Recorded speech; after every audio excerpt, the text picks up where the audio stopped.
Hello అండి, నా పేరు సందీప్ ఎల్సీ 27 ఛానల్కి అందరికీ స్వాగతం. ఈరోజు మెయిన్ టాపిక్ వచ్చేసి జమ్మూ కాశ్మీర్లో ఒక టెర్రరిస్ట్ అటాక్ అనేది జరిగిందండి. దాని గురించి మనం మాట్లాడుకోబోతున్నాము. ఒక చిన్న రిక్వెస్ట్ ఏంటంటే, నా ఛానల్ని సబ్స్క్రైబ్ చేసుకొని బెల్ ఐకాన్ యాక్టివేట్ చేసుకోండి. వెంబడే నేను వీడియో పెట్టగానే మీకు నోటిఫికేషన్ అనేది వస్తుందండి. టాపిక్లోకి వెళ్ళిపోయినాం. బేసికల్గా జమ్మూ కాశ్మీర్లో ఒక 2 days బ్యాక్ అనేది పెద్ద ఈ టెర్రరిస్ట్ అటాక్ అనేది జరిగింది. దీంట్లో వచ్చేసి 27 మంది అనేది చచ్చిపోవడం అనేది జరిగిందండి. అలాగే వచ్చేసి 2 ఫారినర్స్ అనే వాళ్ళు కూడా చచ్చిపోవడం అనేది జరిగింది. చాలా వరకు ఈ అటాక్ జరిగిన 20 నిమిషాల తర్వాత మన ఇండియన్ పోలీస్ అనే వాళ్ళు, ఆర్మీ ఫోర్సెస్ అనేవి వచ్చాయి. చాలా మంది ఈ ఈ ఈ అటాక్లో వచ్చేసి గాయాలు కూడా చాలా మందికి అయ్యాయండి. దీంట్లో ఈ టెర్రరిస్టులు అనే వాళ్ళు మెయిన్గా హిందూస్ని టార్గెట్ చేశారండి. హిందూస్ మీదనే అడిగి మరీ వాళ్ళని చంపే కార్యక్రమం అనేది జరిగింది. అంటే వాళ్ళు ఎవరైతే హిందూస్ ఉన్నారో వాళ్ళని అడిగి హింసించి మరీ చంపారన్నమాట. దీన్ని చూడలేక కొంతమంది మహిళలు మమ్మల్ని కూడా చంపేయండి, మా భర్తల్ని మీరు చంపేస్తున్నారు, మమ్మల్ని కూడా చంపేయండి అని ఆ టెర్రరిస్ట్ని వేడుకోవడం అనేది జరిగింది. అప్పుడు ఏదైతే ఈ టెర్రరిస్టులు అనే వాళ్ళు ఏం చెప్పారంటే, మేము మిమ్మల్ని చంపము, ఆ శిక్షను మీరు అనుభవించాల్సిందే, మీ పిఎం నరేంద్ర మోడీ గారికి చెప్పండి అని ఈ టెర్రరిస్ట్ అనే వాళ్ళు చెప్పారండి. ఎంత దుర్మార్గంగా చంపారంటే, కొంతమంది ఎవరైతే ఈ హిందూస్ ఉన్నారో వాళ్ళందరూ చంపుతున్నారని తెలుస్తుందో వాళ్ళని ఏం చేశారంటే, కొంతమంది ఏం చేశారు, పేరు మార్చి చెప్పడం అనేది జరిగింది. కానీ వాళ్ళని ఏం చేశారంటే బట్టలు ఇప్పించి మరి దారుణంగా చేశారండి, దుర్మార్గంగా చేశారు. అట్లా చేయడం అనేది జరిగింది. దాని తర్వాత ఈ మెయిన్గా ఈ జిల్లాల పాలవగ్రామ్ అనే జిల్లాలలో మెయిన్గా ఈ టూరిస్ట్ ప్లేస్ అనేది ఎక్కువగా ఉంటాయి. ఈ టూరిస్ట్ ప్లేసెస్లో ఎక్కువగా కొత్త జంటలు అనే వాళ్ళు వెళ్తుంటారు. అలాగే కొంచెం మామూలుగా ఎవరైతే మామూలు ట్రావెలింగ్ చేస్తారు కదా, వాళ్ళందరూ కూడా వెళ్తూ ఉంటారు అన్నమాట. దీంట్లో వచ్చేసి మెయిన్గా ఇది ఏదైతే కాలినడక దారిన వెళ్ళాల్సిన అవసరం ఉంది. అలాగే ఏదైతే ఈ హార్సెస్ ఉంటాయి కదా, హార్సెస్ ద్వారానే వెళ్ళొచ్చు. దీనికి రవాణా సౌకర్యం అనేది పెద్దగా ఉండదండి. కానీ దీంట్లో వచ్చేసి ఈ టెర్రరిస్ట్ అనే వాళ్ళు అనుకోకుండా అటాక్ అనేది చేశారు. అనుకోకుండా అటాక్ అనేది జరిగింది. అనుకోకుండా అటాక్ చేసి దీన్ని మెయిన్గా పాకిస్తాన్ అనుబంధ సంస్థ అయిన రెసిడెన్షియల్ ఫ్రంట్ అనే సంస్థ అనేది చేశారండి అని ప్రకటించుకున్నారు వాళ్ళు, మేము ఇదే చేశామని. కానీ దీంట్లో ఎంత దుర్మార్గం అంటే, హిందూస్నే టార్గెట్ చేయడం అనేది కరెక్ట్ కాదు.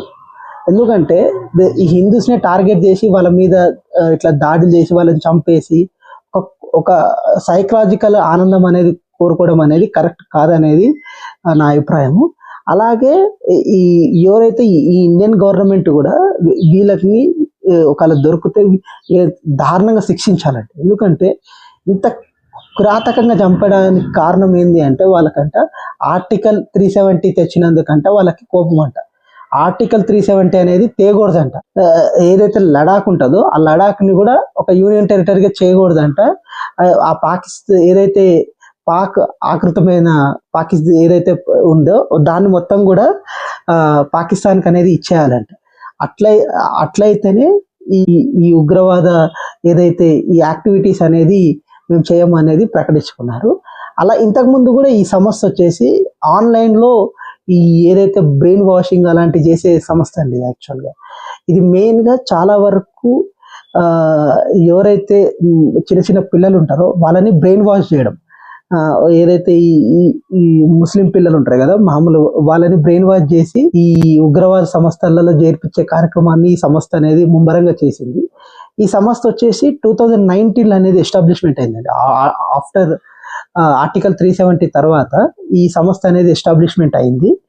చాలా వరకు చాలా మంది గాయాలయ్యండి. ఇప్పుడు ఈ అటాక్లో వచ్చేసి చాలా మంది ఈ ఇండియన్ ఆర్మీని చూసి భయపడ్డారు అనమాట. ఎందుకంటే వీళ్ళు చేసిన అరాచకం చూసి అందరు కూడా దూరం నుంచి చూసి మళ్ళీ కొంతమంది టెర్రరిస్టులు వస్తున్నారేమో అని భయపడి జనాలు మమ్మల్ని ఏం చేయొద్దు అనేది చాలా మంది కూడా చెప్తూ మహిళలందరూ భయపడ్డారు. అలాంటి స్థితికి ఇలా ఈ తీవ్రవాదులను తీసుకొచ్చే ప్రయత్నం అని చేశారు. దాని తర్వాత పోలీసుల దగ్గరికి వెళ్ళి, అమ్మ మేము భారత పోలీసులమే, మీరు బాధపడకండి అది ఇది అని చెప్పి వాళ్ళకి నచ్చ చెప్తే అప్పుడు వాళ్ళు కొంచెం రిలాక్స్ అయినట్టు తెలిసింది. అలాగే వీళ్ళు ఏం చేస్తున్నారంటే మెయిన్గా ఆర్టికల్ 370 చేయడం అనేది వీళ్ళకి నచ్చట్లేదండి. ఎందుకంటే ఆర్టికల్ 370 తెచ్చిన తర్వాత ఏదైతే నరేంద్ర మోడీ ప్రభుత్వం వచ్చేసి ఒక కౌంటర్ అటాక్ చేసింది అనమాట. ఏంటంటే ఈ ఏదైతే టెర్రరిస్టులు ఉన్నారో ఆ టెర్రరిస్టుల మీద ఒక యుద్ధమై ఒక వాళ్ళందరినీ చంపించే ప్రయత్నం అనేది చేశారు.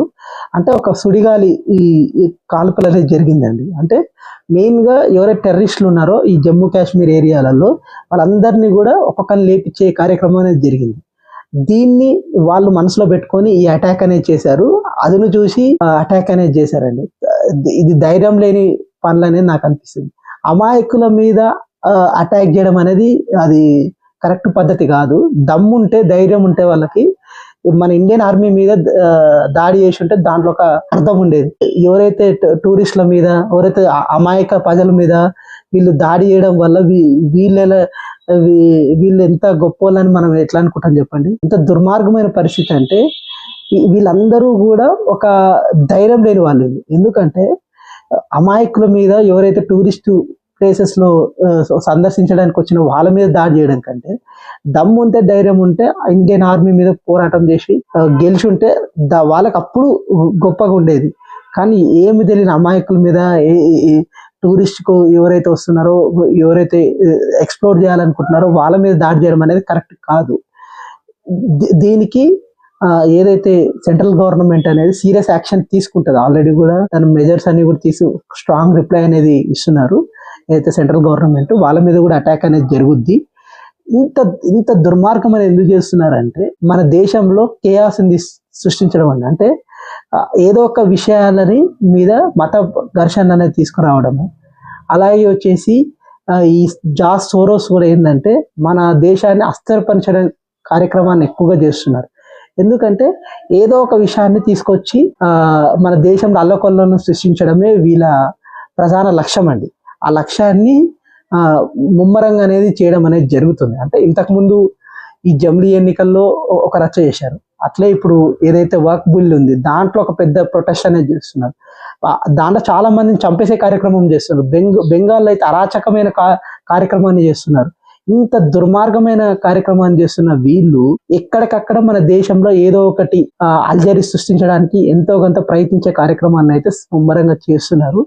దీన్ని సెంట్రల్ గవర్నమెంట్ అనేది గమనించి సీరియస్ గా తీసుకొని వీళ్ళు తిప్పికొట్టే కార్యక్రమం అనేది చేయాల్సిన అవసరం ఉందండి. చూద్దాం మరి ఏమవుతుంది అనేది. నా ఇన్ఫర్మేషన్ కానీ మీకు నచ్చినట్టయితే కింద సబ్స్క్రైబ్ బటన్ ఉందండి. సబ్స్క్రైబ్ చేసుకొని బెల్ ఐకాన్ యాక్టివేట్ చేసుకోండి. వెంబడే మీకు నోటిఫికేషన్ అనేది వస్తుందండి నేను వీడియో పెట్టగానే. లైక్ చేయండి, షేర్ చేయండి.